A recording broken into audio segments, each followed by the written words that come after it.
I think what we need in the legislature more than anything at this time is somebody who is honest, who's going to listen to everybody, who's going to listen to things that might threaten big money powers and other interests and stuff, and expose this and let the people know about this and try to inform the people.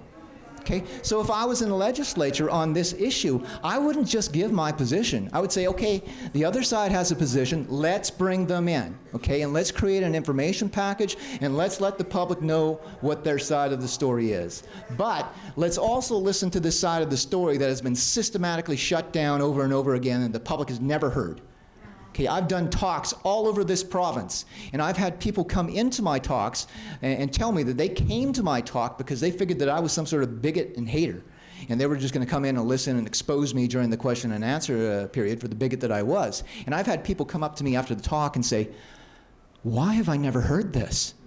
I thought I was coming in here to listen to something totally different, but I've never heard this before. Why have I never heard it?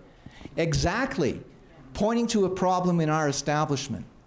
Now, I'm a big fan of the idea of direct democracy, too. So I believe that one of the roles, ideal roles, is when you've got very sensitive issues that affect a lot of people, the best thing an MLA can do is seek to fully and honestly inform the public, give them the information, and then ask for their decision on what they think should be done. So give them both sides of this debate and say, okay, do you think that we should be facilitating the chemical castration and sterilization of children? Do you think it's necessary?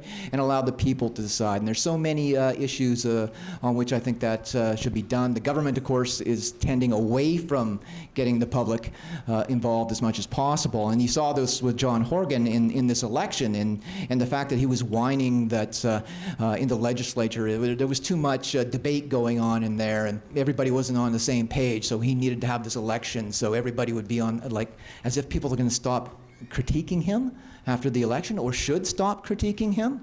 Like, that bickering that goes on in the legislature is part of the democratic process, but he wants to shut that down.